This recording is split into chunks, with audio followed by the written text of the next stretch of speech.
Well, I think this is the problem. It's not that the far right have co-opted the flag. It's the fact that we don't seem to understand what this country is and the history of these symbols. So both of these flags which you've displayed here, those are the flags which flew on ships which enslaved my ancestors. Those are the flags which the British Army marched into places like India, Pakistan, Bengal. It's also the flag that stopped the slave trade completely. Just want to put that out there.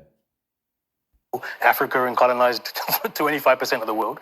The reason the far right picks up these flags and has consistently, since the 60s, 70s, since my parents' generation have been in this country, is because these flags represent the racism which they are putting out into the world. And I would just point out, this campaign of putting these flags up, this is not some benign, let's just be patriotic. Go and search, Operation Raise the Colors, and you'll find the same far right, Little England, this nonsense spewing about all the migrant hotels, that's what that's about. People aren't putting up this flag to celebrate Britain. They're putting up this flag to remind us that Britain is white and we shouldn't be here.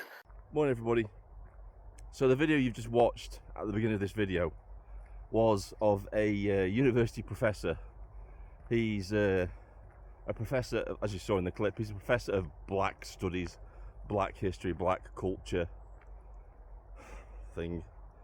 Woke as hell, you know he's woke as hell. So he's in this country demanding we change our flag, criticising our present flag, St George's Cross, the Union flag, saying that it's inherently racist. And so my advice to the people like this would be, you know, if you feel that strongly about our culture and our flag and the people who live here, why are you here? Why are you in this country? If you hate our culture and our flag so much, why are you in this country? We all know why. Because it's one of the most safest, well, used to be, and tolerant countries in the world. Like most countries in the West are. Australia, America, Canada, most of Europe. They're all pretty tolerant and accept people who come to their countries. And to be honest with you, now that could be seen as a detriment. That could be seen as a flaw in those countries. Because instead of telling people like this, when they start piping up to do one, and you know, if you don't like our country, our culture, our flag or way of life, leave, go. We're not changing for you. And my advice to this professor would be, go and find an uninhabited country that nobody's laid claim to, go and start your own culture and implement your own flag. But don't try and dictate to us about our culture and what our culture should be doing, how we should be acting as a people. Now, I don't know how long you've lived in this country, but you're a guest here. You're a guest in this country, and you're being a very poor guest in this country. We're not going to change for you. We're not going to change for you. The whole country at the minute has come out to say in one voice that we are proud of who we are as a nation and as a people. Hence the Raise the Colours campaign, where everybody's raising the flag of this country. And the part and parcel of it is that's triggering people like you. You don't like it. And this is what I've been saying all along. You don't have to hurl insults at these people. You don't have to get nasty with them. All you have to do to wind them up, to trigger them, is just to be who you are. Be patriotic. Raise the flags. And that's exactly what's going to happen. Because the more people like this guy come out of the woodwork and start throwing their toys out the pram, because the home nation they're in dares to fly the flag of the country that he's in, more and more people are going to come out, join the Raise the Colours campaign to be defiant against people like this. So in a matter of fact, all he did by going on that TV programme was just convince more people to put more flags up and carry on everybody who's involved in the Raise the colours campaign. You're really triggering these people. You really are. They hate it. And it's perfectly legal. All you're doing is raising the colours of this country, the flag of this country. St George's Cross, Union flag. That's all you're doing. It's not illegal. And I'm glad to see people going out there and challenging the police and the council workers that are trying to take these flags down. After all, for months, we've had people flying foreign flags in this country. The only flags that should be flown in this country, Union flag, St George's Cross in England. In Scotland, Scottish flag. Wales, Welsh flag. Ireland, Northern Ireland. Their flags. Boils my piss, really boils my piss when these people come out of the woodwork demanding we change our culture for them. Whereas if we went to their home countries, they were defending their flag, their culture, and they would be patriots. They would come out exactly the same way we are to defend their culture and their flag. It means a lot to us culturally. And this is what they hate. Because when people start getting patriotic, they start raising the colours of their country. That's something for the people to unite behind.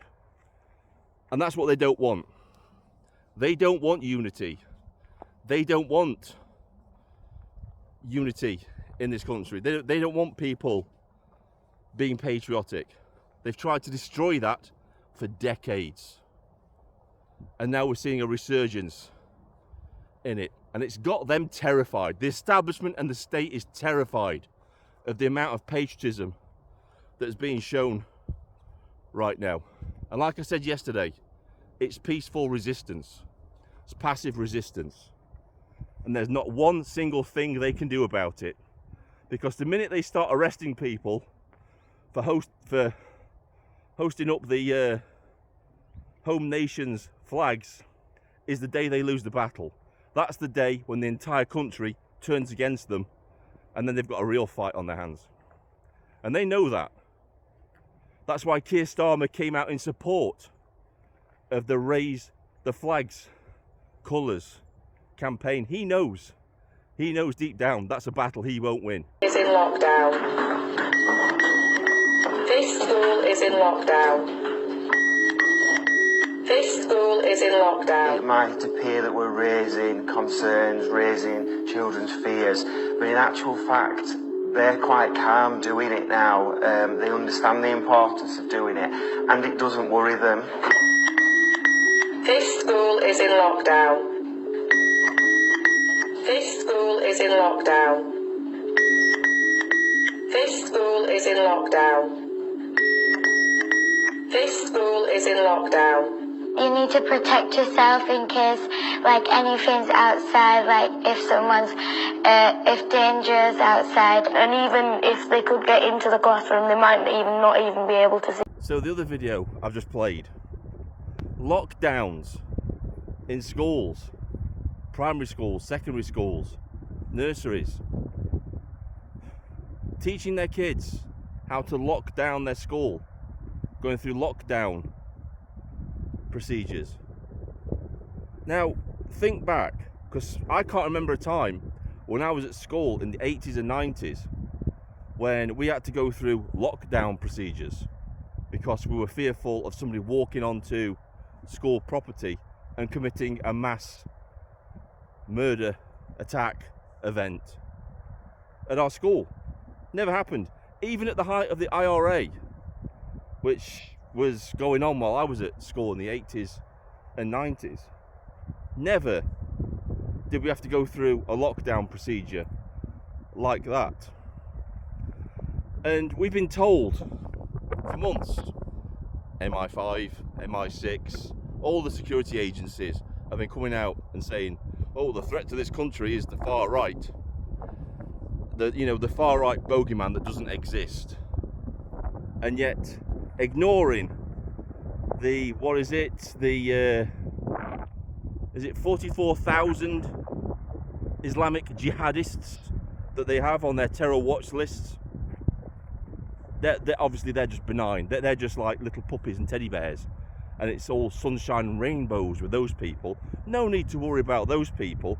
I mean, the reason we have concrete barriers on every single marketplace in this country now is because of the far right, isn't it? You know, as Charlie Veach would put it, the car rammings of peace barriers. It's because of the far right. Nothing to do with the umpteen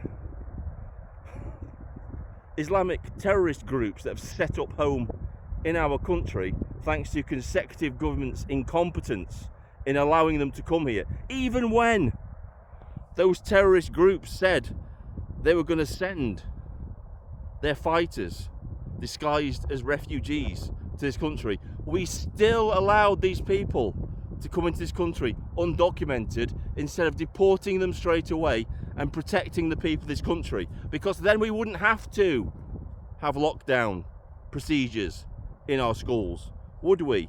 So if people don't already know, allegedly there has been a concern that ISIS was planning to attack primary schools and secondary schools in a mass casualty terror attack. And we've seen it. Tom Robinson's reported on it.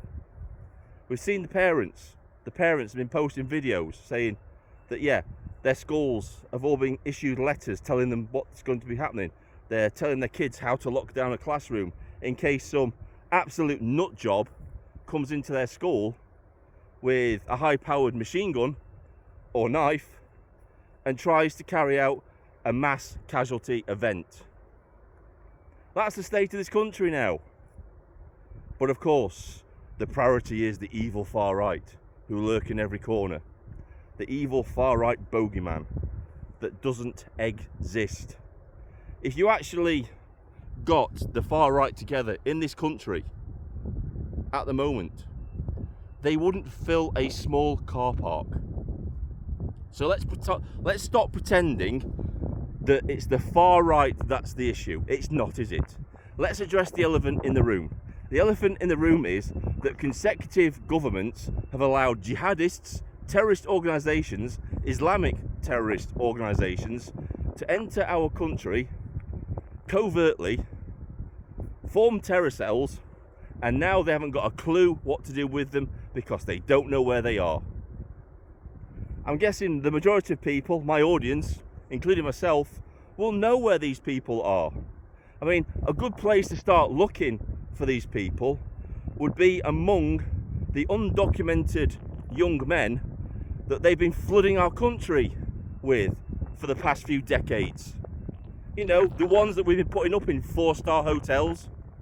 Maybe that would be a good place for our intelligence services and our police, National Crime Agency, to start doing their investigations. You know, instead of policing the internet and looking for people posting hurty words on the internet, start looking for people that are actually going to commit actual crimes against the people of this country. You know, do your job and actually protect the people of this country like you're supposed to do. I've ranted enough. This is Vindicator signing off.